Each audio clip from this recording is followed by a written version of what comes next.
नमस्कार सभी साथियों को स्वागत करता हूं सभी का इस यूट्यूब चैनल पर जिसका नाम है स्टडी विद पीएन लोधा।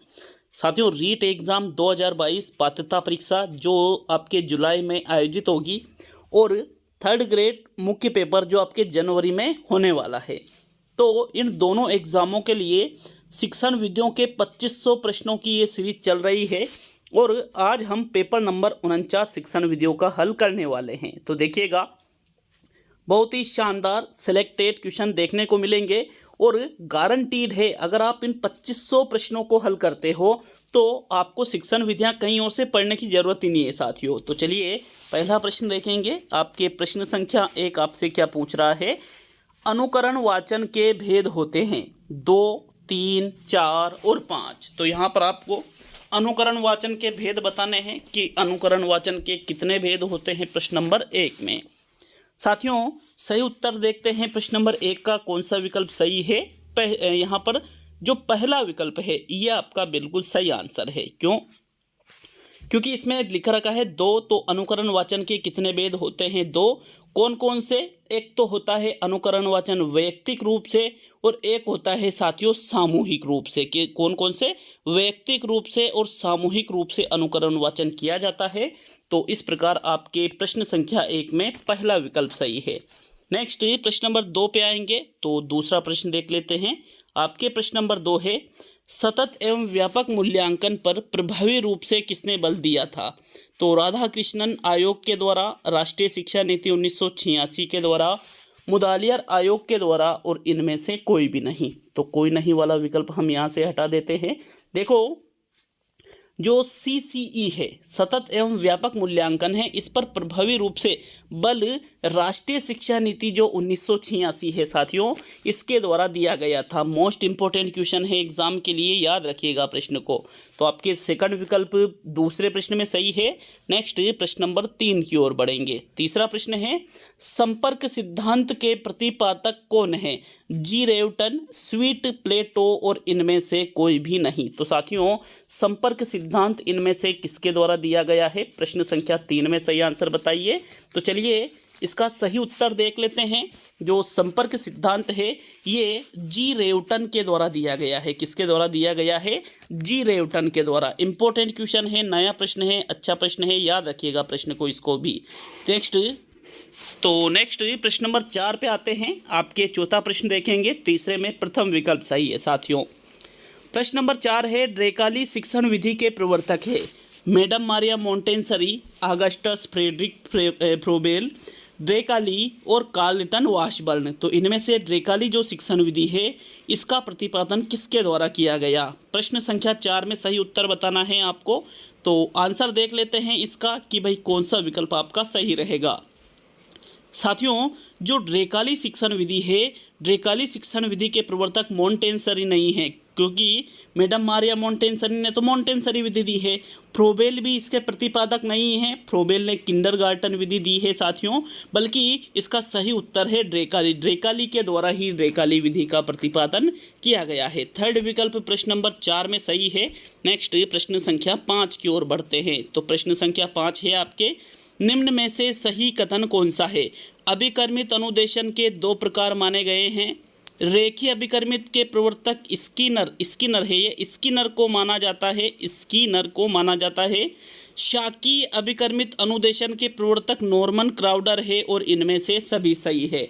तो प्रश्न संख्या 5 में आपको सही कथन का चुनाव करना है, कौन सा विकल्प सही है। साथियों, अगर हम देखें तो अभिकर्मित अनुदेशन विधि के 2 प्रकार होते हैं, रेखीय और शाकीय। यहाँ पर रेखीय अभिकर्मित अनुदेशन विधि जो है इसके स्किनर प्रवर्तक है। शाकीय अभिकर्मित अनुदेशन जो है इसके प्रवर्तक नॉर्मन क्राउडर है। हालांकि जो आरोही और जो अवरोही मतलब जो ये जो अभिकर्मित अनुदेशन है ये प्रकार तो है, लेकिन ये शिक्षा के क्षेत्र में नहीं चलते हैं, इसलिए यहाँ पर 2 ही प्रकार माने गए हैं। तो शाकीय अभिकर्मित अनुदेशन विधि के प्रवर्तक कौन है? Norman Crowder. मतलब उपरोक्त सभी विकल्प यहाँ पर सही है। 5वें प्रश्न में चौथा विकल्प सही है साथियों। नेक्स्ट प्रश्न नंबर 6 पे आएंगे। तो छठा प्रश्न देखते हैं। बिनेट का योजना का सर्वप्रथम प्रयोग किसने किया था? कार्लटन वाशबर्न ने, ऑगस्टस फ्रेडरिक फ्रोबेल ने, हेनरी कोल्डवेल कुक ने और B.F. स्किनर ने। तो देखो जो बिनेट का योजना है, बिनेट का योजना हेनरी कोल्डवेल कुक ने नहीं दी है। हेनरी कोल्डवेल कुक के द्वारा तो खेल विधि का प्रतिपादन किया गया है साथियों। अब यहाँ पर जो सही उत्तर है वो रहेगा आपके कार्लटन वाशबर्न। क्या रहेगा? कार्लटन वाशबर्न इसका सही आंसर है। इनके द्वारा ही सबसे पहले बिनेट का योजना का प्रयोग किया था साथियों, और बिनेट का योजना के जनक भी कौन है? कार्लटन वाशबर्न ही है। तो विकल्प 1 आपके प्रश्न नंबर 6 में सही है। नेक्स्ट प्रश्न नंबर 7 पे आते हैं। 7वां प्रश्न है, कौन सी विधि प्राचीन काल में भी प्रचलित रही? शब्द प्रदान विधि, भाषा मंत्रणा विधि, प्रश्नोत्तर विधि और मोंटेसरी विधि।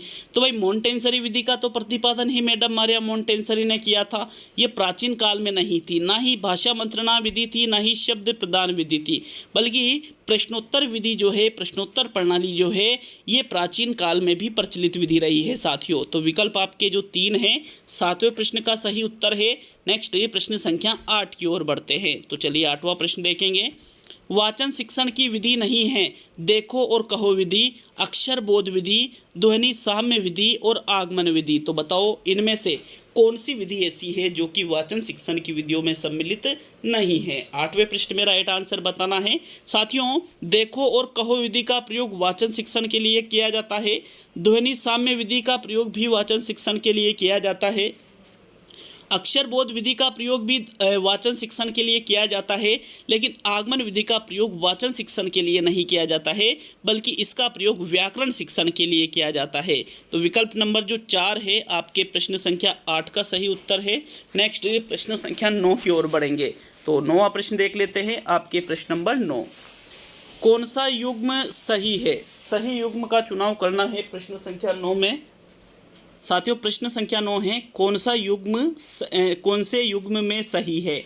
प्रवचन विधि, अनुवाद शिक्षण, उद्बोधन विधि, व्याकरण शिक्षण, व्याख्यान विधि, गद्य शिक्षण और गीत विधि, पद्य शिक्षण। तो देखो जिस युग्म में सही दे रखा है उसका चयन आपको प्रश्न संख्या 9 में करना है। तो देखो प्रवचन विधि का प्रयोग अनुवाद शिक्षण में नहीं किया जाता है। उद्बोधन विधि का प्रयोग व्याकरण शिक्षण में नहीं किया जाता है। व्याख्यान विधि का प्रयोग यहाँ पर गद्य में नहीं पद्य में किया जाता है साथियों, और गीत विधि का प्रयोग पद्य में ही किया जाता है। तो यहाँ पर बिल्कुल क्लियर है कि गीत विधि किस में प्रयोग की जाती है? पद्य शिक्षण में प्रयोग की जाती है। 9वें प्रश्न में आपके चौथा विकल्प सही है। नेक्स्ट प्रश्न संख्या 10 की ओर बढ़ेंगे। तो चलिए 10वां प्रश्न देखेंगे। आपको वीडियो अगर अच्छा लगता है तो वीडियो को लाइक और कम से कम 2 जगह शेयर जरूर करिएगा साथियों। 1 मिनट का टाइम भी नहीं लगता है। तो नेक्स्ट 10वां प्रश्न देख लेते हैं। प्रश्न नंबर 10 है, मूल्यांकन का प्रयोजन है। प्रयोजन का मतलब उद्देश्य से लिया जाता है। तो मूल्यांकन का उद्देश्य पूछ रहा है, बच्चों को डर के दबाव में अध्ययन के लिए प्रेरित करना। दूसरा है, बच्चों को धीमी गति से सिखाने वाले होशियार, समस्यात्मक छात्र आदि वर्गों में विभाजित करना। तीसरा विकल्प है, बालक के विकास के हर पक्ष का मूल्यांकन करना। और चौथा विकल्प है, उन बच्चों को पहचानना जिन्हें उपचारात्मक शिक्षण की आवश्यकता है। तो आपका वो सही उत्तर देना है प्रश्न नंबर 10 में। कौन सा विकल्प आपका इसमें सही रहेगा? मूल्यांकन का प्रयोजन बताना है साथियों। तो चलिए सही उत्तर देख लेते हैं। देखो डर के दबाव में अध्ययन करने के लिए प्रेरित करना तो पूर्णतः नकारात्मक है। धीमी गति से सीखने वाले बालक, होशियार बालक, समस्यात्मक छात्र इत्यादि वर्गों में विभाजित करना ये मूल्यांकन का प्रयोजन नहीं है साथियों। बालक के विकास के हर पक्ष का मूल्यांकन करना बिल्कुल सही कह रहा है। चौथा, उन बच्चों को पहचानना जिन्हें उपचारात्मक शिक्षण की आवश्यकता है। तो ये तो निदानात्मक में होता है साथियों। यहाँ पर विकल्प नंबर 3 बेस्ट विकल्प है प्रश्न संख्या 10 में। तो यही आपका सही उत्तर होगा। बालक के विकास के हर पक्ष का मूल्यांकन करना मूल्यांकन का उद्देश्य होता है। नेक्स्ट प्रश्न नंबर 11 की ओर बढ़ेंगे। तो 11वां प्रश्न है, सबसे पहली ज्ञात उपपत्ति प्रदान करने का श्रेय किसे दिया जाता है? बेल को, थेल्स को, लोक को और मार्शल को। तो यहाँ पर जो सबसे पहले ज्ञात उपपत्ति है साथियों, किसके द्वारा प्रदान की गई थी, किसको श्रेय जाता है? थेल्स को श्रेय जाता है। विकल्प नंबर आपका 2 11वें प्रश्न का सही उत्तर है। नेक्स्ट प्रश्न संख्या 12 की ओर बढ़ते हैं। गणित से संबंधित शिक्षण विधि का सवाल है ये, ठीक है। तो चलिए प्रश्न संख्या 12 को देख लेंगे। आपके 12वां प्रश्न है, निम्नलिखित में से कौन सा आकलन अंक आधारित परीक्षाओं से संबंधित है? योगात्मक आकलन, रचनात्मक आकलन, निदानात्मक आकलन और इनमें से कोई भी नहीं। तो जिस प्रकार के आकलन में छात्रों को अंक प्रदान किए जाते हैं वह किस प्रकार का आकलन होता है साथियों?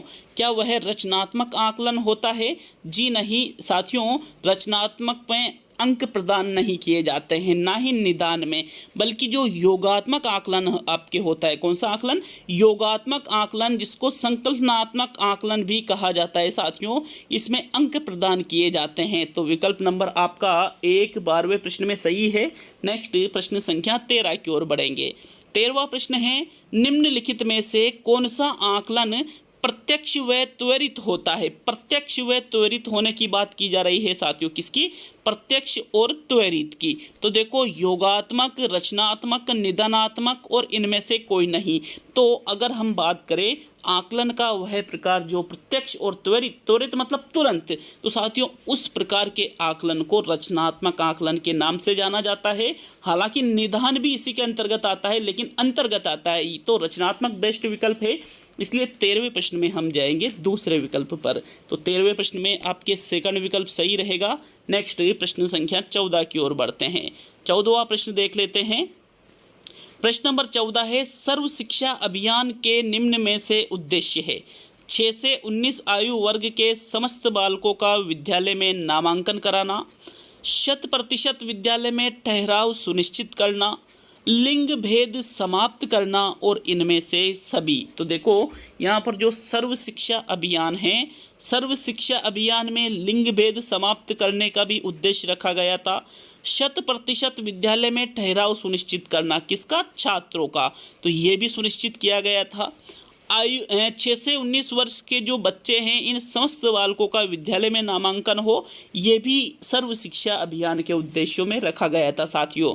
मतलब उपरोक्त में से जो सभी है, ये सर्व शिक्षा अभियान के उद्देश्यों में शामिल है। तो प्रश्न नंबर 14 में चौथा विकल्प सही रहेगा। नेक्स्ट प्रश्न संख्या 15 की ओर बढ़ते हैं। तो 15वां प्रश्न है, कौन सा गुण वस्तुनिष्ठ परीक्षा का नहीं है? वेद, विश्वसनीय, संपूर्ण पाठ्यक्रम का मापन और व्यक्तिनिष्ठ। तो जो विशेषता वस्तुनिष्ठ परीक्षा की नहीं है, उस विशेषता का आपको प्रश्न संख्या 15 में चयन करना है साथियों। वस्तुनिष्ठ प्रश्न वेद होता है, विश्वसनीय भी होता है, इसमें विश्वसनीयता अधिक पाई जाती है। यह संपूर्ण पाठ्यक्रम का मापन करता है, क्योंकि वस्तुनिष्ठ जो परीक्षा होती है उसमें ज़्यादा पाठ्यक्रम कवर होता है, लेकिन यह व्यक्तिनिष्ठ नहीं होता है साथियों। ये गलत है, ये वस्तुनिष्ठ परीक्षा के गुणों में नहीं आता है। तो 15वें प्रश्न में आपके चौथा विकल्प सही है। नेक्स्ट प्रश्न नंबर 16 की ओर बढ़ेंगे। 16वां प्रश्न है, सतत एवं व्यापक मूल्यांकन की एक तकनीक है। सत्र पर्यंत मूल्यांकन, अर्धवार्षिक मूल्यांकन, निदानात्मक मूल्यांकन और इकाई मूल्यांकन। तो देखो, सतत एवं व्यापक मूल्यांकन की तकनीक आपको प्रश्न संख्या 16 में बतानी है। कौन सी तकनीक है सतत एवं व्यापक मूल्यांकन की? साथियों, सतत एवं व्यापक मूल्यांकन के अंतर्गत वार्षिक और अर्धवार्षिक, इकाई और निदानात्मक। तो जो सबसे बेस्ट आंसर है निदानात्मक मूल्यांकन। सतत मतलब लगातार चलने वाला, क्योंकि सत्र पर्यंत और अर्धवार्षिक तो लगातार नहीं चलता है, इसलिए निदानात्मक मूल्यांकन जो है वो सतत एवं व्यापक मूल्यांकन की एक तकनीक है। तो 16वें प्रश्न में आपके थर्ड विकल्प सही है, कोई डाउट नहीं है इसमें साथियों। नेक्स्ट प्रश्न नंबर 17 की ओर बढ़ते हैं। वीडियो के प्रश्न अच्छे लगते हैं तो नीचे कमेंट बॉक्स में कमेंट करके जरूर जाइएगा साथियों। चलिए प्रश्न नंबर 17 को देखेंगे। जिस परीक्षण को उपचारात्मक शिक्षण द्वारा उपचारित किए बिना यदि समय पर प्रयुक्त करने पर परिणाम सदैव लगभग समान प्राप्त होता है, तो उसमें गुण होता है वेदता का, व्यापकता का, वस्तुनिष्ठता का और विश्वसनीयता का। इम्पोर्टेंट क्वेश्चन है, एग्जाम में ऐसे ही प्रश्न आपसे पूछे जाते हैं। एक बार अच्छे से पढ़ लीजिए कि भाई क्या पूछ रहा है, कैसे पूछ रहा है, कैसे शब्द है यहाँ पर प्रश्न में, उनका अध्ययन कर लीजिए साथियों। देखो, उपचारात्मक शिक्षण द्वारा उपचारित नहीं किया, किए बिना मतलब नहीं किया, यदि समय पर प्रयुक्त करने पर, अलग अलग समय पर आप उसका प्रयोग कर रहे हो लेकिन परिणाम एक जैसा आ रहा है, तो अलग अलग समय पर प्रयुक्त करने पर यदि परिणाम एक जैसा हो तो वहाँ हमेशा ही विश्वसनीयता होता है। क्या होती है? विश्वसनीयता। और अगर अलग अलग समय पर परिणाम अलग अलग आए तो उसमें विश्वसनीयता का अभाव पाया जाता है साथियों। प्रश्न संख्या 17 में आपके चौथा विकल्प सही रहेगा। नेक्स्ट प्रश्न नंबर 18 की ओर बढ़ेंगे। तो प्रश्न नंबर 18 है, छोटी कक्षाओं में गणित शिक्षण को सजग बनाने के लिए निम्न में से कौन सी विधि उपयुक्त है? निगमन विधि, खेल और मनोरंजन विधि, विश्लेषण विधि और सभी। तो 18वें प्रश्न में थोड़ा जल्दबाजी में उत्तर मत देना क्योंकि आंसर गलत हो जाएगा आपके। प्रश्न को जिस तरीके से पूछा जा रहा है उसी तरीके से सोचा करो, तभी चीज़ें ज़्यादा सही होती है। क्योंकि नॉर्मल पढ़ाई सब करते हैं लेकिन फिर भी सभी का सिलेक्शन इसीलिए नहीं होता, आप चीज़ों को पकड़ते नहीं हो यार। यहाँ पर बात की जा रही है छोटी कक्षाओं में, तो साथियों छोटी कक्षाओं में निगमन विधि थोड़ी उपयोगी होगी, तो ये गलत है। तो सभी पे मत जाओ, फिर विश्लेषण पे नहीं, बल्कि इससे बेस्ट कौन सा है? खेल मनोरंजन विधि जो है, इसका प्रयोग यदि हम गणित शिक्षण को सजग बनाने के लिए करेंगे छोटी कक्षाओं में तो वो सबसे बेस्ट रहेगा। 18वें प्रश्न में आपके जो दूसरा विकल्प है खेल मनोरंजन विधि वाला, यही आपका सही उत्तर होगा साथियों। नेक्स्ट प्रश्न नंबर 19 की ओर बढ़ेंगे। तो आपके 19वां प्रश्न देख लेते हैं। विभिन्न विषयों में अंतर्निहित सह संबंध पाया जाता है जिससे पता लगता है कि ज्ञान अखंड है, ज्ञान एकांगी है, ज्ञान सार्वभौमिक है और ज्ञान असीमित है। 19वें प्रश्न में भी सोचने वाली चीज़ें हैं साथियों।